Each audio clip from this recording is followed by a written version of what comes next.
First line நேயர்களுக்கு வணக்கம். நம்ம ஒவ்வொரு நாளும் அன்றாடம் நம்மளுடைய தேவையாக இருக்கக்கூடிய ஒரு முக்கியமான விஷயம் பற்றி நம்ம பார்க்க போகிறோம். இதை பற்றி டீட்டெயிலாக பார்க்க போகிறோம். பேப்பரில் வந்திருக்கலாம், இன்றைக்கி காலையில் நீங்கள் பார்த்துருக்கலாம். பட் ஆனால் இது நம்ம நேரத்தை ரெக்கார்ட் பண்ணுறோம். என்ன அப்படின்னு பார்த்தீங்க அப்படின்னா, ஒரு மிகப்பெரிய ஒரு மக்களை முடக்கக்கூடிய, மக்களை அலற விடக்கூடிய மாபெரும் ஒரு மிகப்பெரிய ஒரு கொள்ளையை ஃபைனான்ஸ்காரனுக்கு சப்போர்ட்டாக இந்திய அரசின் கீழே இயங்கக்கூடிய ஆர்பிஐ கொண்டு வரப்போகுது. அது ஒவ்வொருத்தரையும், ஒவ்வொரு குடும்பத்தில் ஒவ்வொருத்தரையாவது பாதிக்கும் அப்படின்ற ஒரு விஷயத்தை தான் நம்ம ஃபுல்லாக பார்க்க போகிறோம். நீங்கள் ஃபுல்லாக பார்த்தீங்கன்னா தான் உங்களுக்கு புரியும். அதாவது என்னென்னா, நீண்ட காலமாக இந்த ஃபைனான்ஸ்காரன், நீங்கள் பஜாஜ் ஃபைனான்ஸு, அந்த ஃபைனான்ஸு, இந்த ஃபைனான்ஸ்லாம் பார்த்துருப்பீங்க. தீவிரமாக எங்கே போனாலும் நீங்கள் யாருன்னே தெரியாது. நீங்கள் போய் உங்கள் பேன் கார்டும் உங்கள் ஆதார் கார்டையும் மட்டும் கொடுத்தீங்க அப்படின்னா, நீங்கள் யார் உண்மையிலே அந்த வீட்டில் குடியிருக்கீங்களா அதெல்லாம் செக் பண்ண மாட்டான். உங்கள் ஆதார் கார்டையும் பேன் கார்டையும் பார்த்துட்டு உங்களுக்கு லோன் எலிஜிபிலிட்டி செக் பண்ணி ஒரு பெரிய பொருள் 10,000 பொருள் 20,000 பொருளே தூக்கி உங்கள் கையில் கொடுத்துருவோம். 50,000 பொருளை தூக்கி கையில் கொடுத்துருவோம். 70,000 உங்கள் தகுதி தராதரத்துக்கு பொறுத்து, உங்கள் ஃபினான்ஷியல் ஸ்டேட்டஸை பொறுத்து கொடுத்துருவான். ஸோ இதெல்லாம் உங்களுக்குலாம் ஆச்சரியமாக இருக்கும். 10 வருடத்துக்கு முன்பு இந்த மாதிரி கிடையாது. 20 வருடத்துக்கு முன்பு இந்த மாதிரி கிடையாது. நீங்கள் யாருன்னே தெரியாது. ரிலையன்ஸ் ஸ்டோருக்கு போகிறீங்க, இல்லை வேறு ஏதாவது ஸ்டோருக்கு போகிறீங்க, அண்ணாச்சி கடைக்கு போகிறீங்க, உடனே அங்கே பஜாஜ்காரன் உட்காந்துருப்பான், இன்னும் ஐடிஎஃப்சிக்காரன் உட்காந்துருப்பான், அவனா ஒருத்தர் உட்காந்துருப்பான். உடனே உங்களுக்கு தூக்கி கொடுத்துட்றாங்க. சரி, ரைட்டு, ஓகே, நல்ல விஷயம்.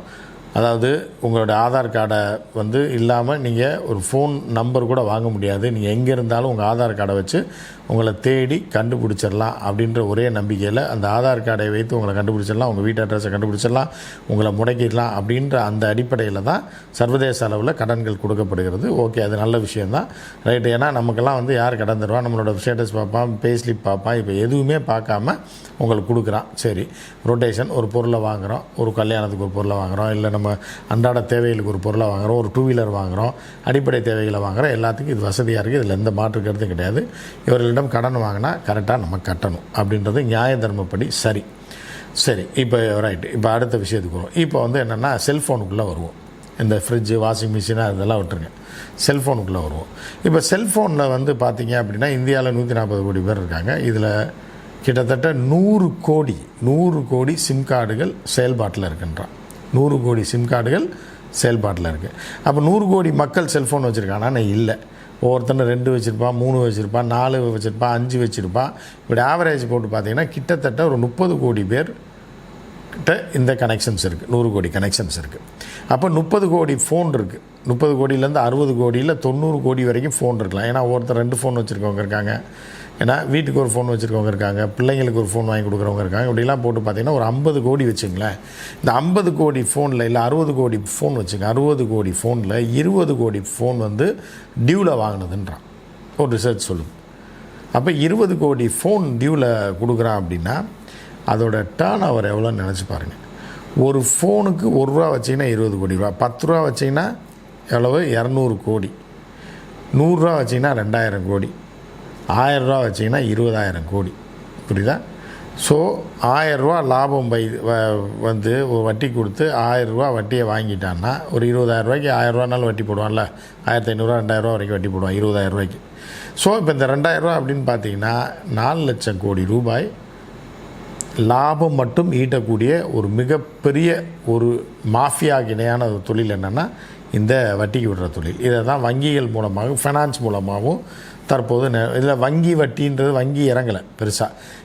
இந்த மாதிரி கன்சியூமர் ஃபினான்ஸ் கொடுக்குறதுக்குன்னு தனியாக இருக்குது. அந்த பஜாஜ், ஐடிஎஃப்சி, இன்னும் சில பேர்லாம் இருக்கான். அவன் வங்கியோடு இருப்பான், இல்லைன்னா இந்த வட்டி கொடுக்குறது மட்டும்தான் அவனோட வேலை. ஸோ இப்படி கொடுக்குறான்னா இப்போ இத்தனை லட்சம் கோடி டேர்ன் ஓவர் ஆகும்போது என்ன பண்ணுறேன்னா, மாமூலை அடித்து விட்டுட்டு, சரி இப்போ ஏற்கனவே நீங்கள் எந்த பொருளை கொடுத்தாலும் நம்மகிட்ட ஆதார் கார்டை வச்சு பிடிச்சிடுவான். எப்படியா இருந்தாலும் பிடிச்சிடுவான். நீங்கள் ஆதார் அட்ரஸ் மாற்றினா கூட வீட்டு அட்ரஸை அவன் ட்ரான்ஸ்ஃபர் பண்ணி கண்டுபிடிக்க முடியும். அதுதான் இந்த திருட்டு ஆதாரோடைய முக்கியமான விஷயம். ஸோ இப்போ என்ன பண்ணுறான்னா, அடுத்த கட்டமாக இப்போ இதில் பாதி பேர் கட்ட மாட்டான்றவனுக்கு ஓகே, கட்ட மாட்டான்றவனை பிடிச்சே ஆகணும். ஏன்னா யார் காசு? அவன் ஃபைனான்ஸ் கொடுக்குறான், நம்ம வட்டிக்கு கொடுத்தா வாங்குகிறோம். ஸோ வட்டியை செலுத்த வேண்டும், ஃபைனான்ஸை செலுத்தணும். அப்போ இதை விட்டுட்டு ஓடி போயிடறான்னொன்னே இவர்களுக்கு லாபத்தில் நஷ்டமாகுது. 2 லட்சம் கோடி சம்பாதிக்கிறதுல ஒரு 50,000 கோடி கட்டாமல் போகிறதுல லாஸ் ஆகிடுது. புரியுதா? கொள்ளையாக லாபம் அடிக்கிறான். அதுக்கப்புறமும் இருந்தபோது மேலே உள்ள ஆட்களை கரெக்ட் பண்ணி, ஆட்சியாளர்களை கரெக்ட் பண்ணி என்ன பண்ணுறான்னா, ஆர்பிஐ நெருக்கடி கொடுத்துட்டே இருக்கான். ஒரு ஃபோன் ஒருத்தனுக்கு கொடுக்குறோம் அப்படின்னா அவன் கட்டலை அப்படின்னா உடனே அந்த ஃபோனை முடக்கக்கூட அதிகாரத்தை எங்களுக்கு கொடு. ஏன்னா எங்கள் காசில் தான் ஃபோன் வாங்கியிருக்கான். உடனே இதே வந்து நீண்ட நாளாக கொடுக்காம இருந்தாங்க. ஏன்னா இது கன்சியூமரை ரொம்ப பாதிக்கும். ஏன்னா வந்து ஃபோன் கடனுக்கு வாங்குறவங்க பூரா பெரிய பணக்காரன் கிடையாது, அப்பர் மிடில் கிளாஸும் கிடையாது. மிடில் கிளாஸு அது கீழே இருக்க ஒரு மாதம் சம்பளம் வராமல் போயிடும்.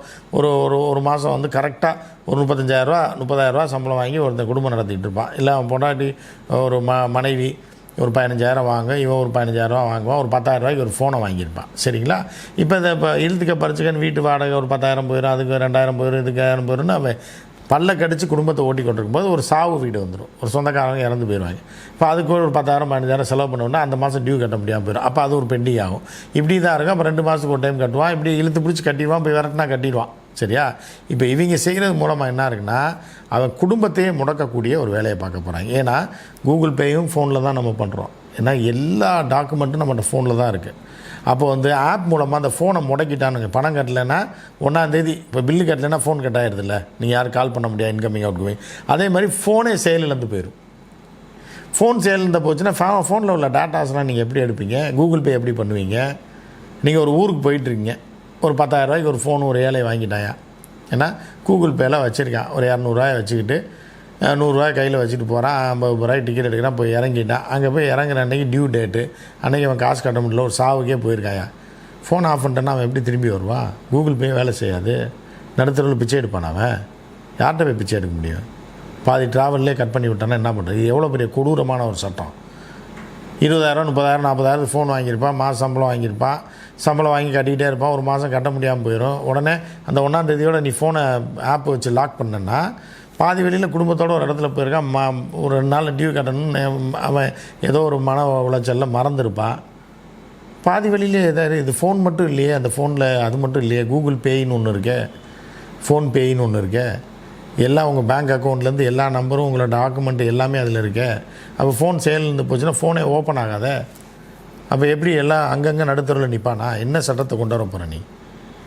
சரி ரைட்டியா, கொடுத்த காசுக்கு நீ முடக்கிறையா? ரைட்டு, ஓகே, கரெக்டாக கட்டணுன்றல. இப்போ நான் நினச்சேன்னா என்கிட்ட கூடுதல் வட்டி வாங்கிட்டான், என்னை டார்ச்சர் பண்ணிட்டான், எனக்கு வந்து இப்போ ஃபோனுக்கு வந்து அதிக காசை போட்டுட்டான் அப்படின்னு கிரெடிட் கார்டுக்காரனையோ, கிரெடிட் கார்டு வச்சுக்கவங்களுக்கு நல்லா தெரியும், அவனை நம்ம நினச்சோம்னா தொடர்பு கொள்ளவே முடியாது. அவன் நினச்சோன்னா நம்மளை எந்த நேரம் மேலாலும் 10 நம்பர்லேருந்து கால் பண்ணி உங்களை டார்ச்சர் கொடுத்துருவான் காசு கட்டலைன்னா. ஆனால் நீங்கள் ஒரு அர்ஜென்சிக்கோ இல்லை இதுக்கோ நீங்கள் தொடர்பு கொள்ளணும் அப்படின்னா அவனை தொடர்பு கொள்ளவே முடியாது. கார்டை பிளாக் பண்ணுறதுக்கு வேணால் ஒரு நம்பர் கொடுத்துருப்பான், அதை மட்டும் தான் தொடர்பு கொள்ள முடியும். தவிர நீங்கள் அதில் நடந்த குளறுபடிகளையோ கூடுதல் வட்டி போடுறதையோ எதுக்கடா அவ்வளோ காசு போட்டீங்க, எதுக்கடா என் கார்டை முடக்குனீங்கன்னு சொல்லி அவனை கேட்கணுன்னா நீங்கள் அவனை காண்டாக்ட் பண்ணவே முடியாது. லைனில் யூஆர் இன் க்யூன்னு சொல்லி தாலியை போட்டு அறுத்து 10 நிமிஷம் 15 நிமிஷம் வெயிட்டிங், நம்மளே கடுப்பாகி போய் போடா உன்னை காண்டாக்டே பண்ணலடான்னு விட்டுருவோம். ஆனால் அந்த நாய்ங்க நினச்சாங்கன்னா உடனடியாக நம்மளை தொடர்பு கொள்வான்.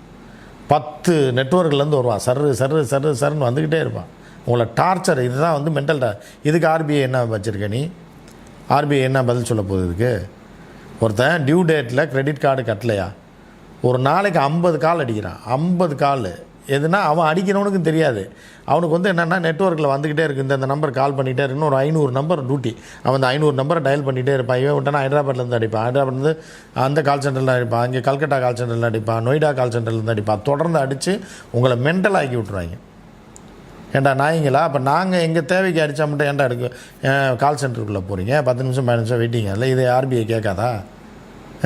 அப்போ வந்து கன்சியூமராக இருக்கக்கூடியவனையும் ஏழையும் நடுத்தர வர்க்கத்தினரையும் வந்து நீ டார்ச்சர் கொடுப்ப, அதுக்கு வந்து வட்டிக்காரன்ட்ட கொண்டு போய் எங்களை அடகு வைப்ப, ஆப்பை வச்சு ஃபோனை முடக்குவ, வீட்டு இது கொடுக்கலன்னா ஜப்தி பண்ணுவேன்.